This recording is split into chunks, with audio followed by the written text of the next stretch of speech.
Life has a funny way of throwing punches, doesn't it? One minute you're fine, the next you get a jab of rejection, an uppercut of failure, maybe a hook of betrayal, and suddenly you're on the mat, completely breathless. Your own mind is just screaming at you to give up.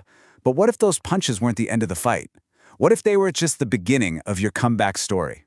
Well, that's exactly the mindset we're going to dive into in this summary of Thomas Erikson's incredible book, Surrounded by Setbacks. And right there, that's the heart of it all. See, Erikson isn't selling some fantasy where you can dodge all of life's problems. Nope.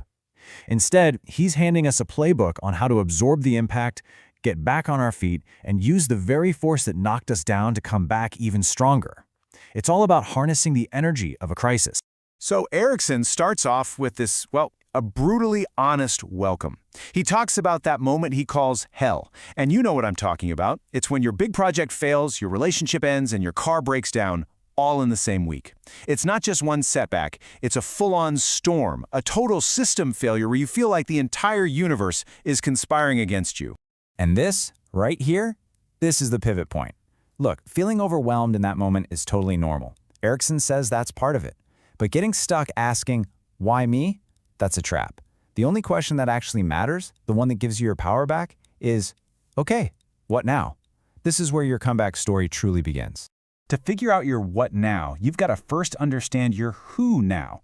And for this, Erikson brings in his famous 4-color personality model, red, yellow, green, and blue. But these aren't just simple labels. Think of them as a diagnostic tool to understand your own hardwired instincts when everything falls apart. So just take a second and think about it. When the pressure is really on, what's your go-to move? Are you the one who immediately looks for someone to blame and a problem to solve? Do you need to grab a friend and just talk it all out? Or do you kind of hope that if you stay perfectly still, the problem will just go away? Maybe you retreat to build a giant spreadsheet to figure out what went wrong. Okay, what's so fascinating here is how this lays out our default settings. So you've got your reds. They're terrified of losing control, so they react with anger and try to take over. Their growth path? Patience. Yellows, on the other hand, fear rejection, so they might try to charm their way through it, kind of denying the problem exists. They need to face the hard truths.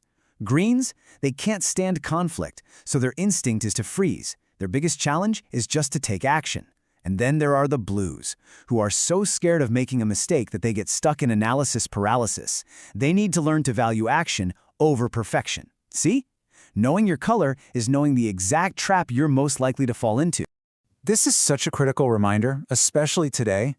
You scroll through social media, and it's just this endless highlight reel of everyone else's perfect life. It's so easy to think, why is this only happening to me? But Erikson just pulls back the curtain and reminds us, hey, everyone is fighting a battle you know nothing about. You are not alone in this. And this is the mental shift that changes everything. A setback isn't a glitch in your life's code. It's a built-in feature of the human operating system. It's supposed to be there. It's part of the process of growth. The second you accept this, you stop being a victim of your circumstances and you start being a student of life. Okay, so we've diagnosed the problem. We understand our own reaction style. Now for the good part, building the comeback. And it all starts with an internal power grab. It's all about reclaiming your mindset. This is the fundamental choice you have to make. The victim mindset, it just outsources all your power. If the economy is the problem, then you have to wait for the economy to fix itself, right? But the owner mindset, that's different. It takes 100% responsibility. Now that's not blame, it's responsibility. It says, okay, I can't control the situation, but I sure can control my response. And that's the moment you grab the steering wheel of your life again. There's this strange gift that's hidden at your absolute lowest point. J.K. Rowling, who was rejected by 12 publishers, she knew this better than anyone. When you have absolutely nothing left to lose, you are finally completely free to be whatever you want. Rock bottom isn't just an end, it's a clean slate, it's a solid foundation. And this is where you seize control. The event itself is neutral. The fire, the firing, the failure, it's just a data point. But the story you weave around that data, that's your superpower. You get to decide if this is a tragedy or if it's the plot twist that reveals the hero's true strength. You are the narrator of this story. This story is just the perfect example. Picture this. Thomas Edison is 67 years old, and he's watching his entire legacy go up in smoke. But he didn't see an ending. He saw the most dramatic editing session of his life. He told his son, All our mistakes are burned up. Now we can start fresh. He reframed a complete catastrophe as a gift. Now that is the power of the story you tell yourself. Okay, so your mindset is the engine, but you still need a map and a steering wheel, right? This is where we shift from the why to the how. We're moving from mindset to method, the practical, step-by-step plan Erikson lays out for engineering your comeback. Think about it. The goal of find a new job feels massive, overwhelming. But the goal of update my resume today, hey, that's doable.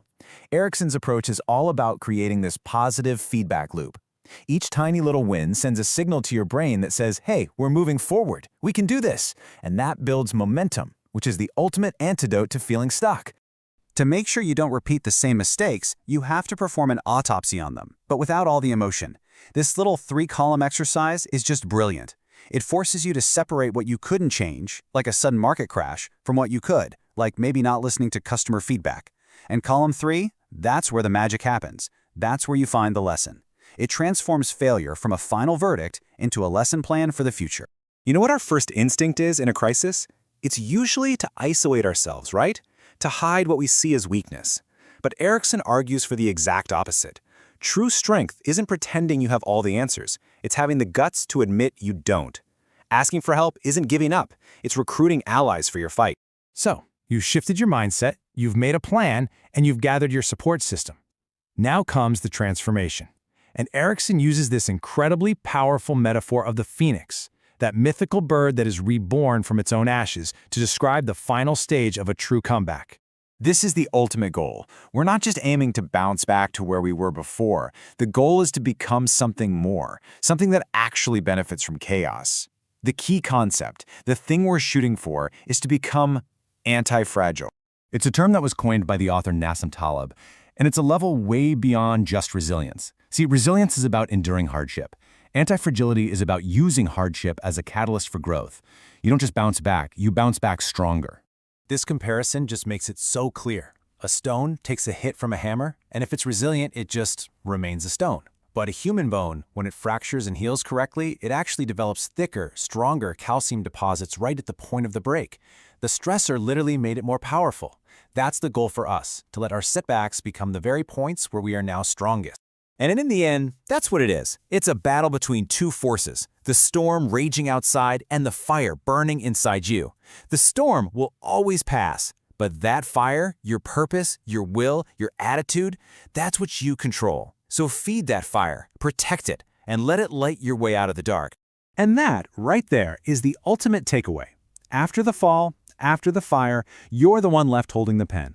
The past is already written, sure, but the next page is completely blank. That setback wasn't the end of your story. It was just the plot twist that sets up the greatest chapter of all. The only question is, what are you going to write?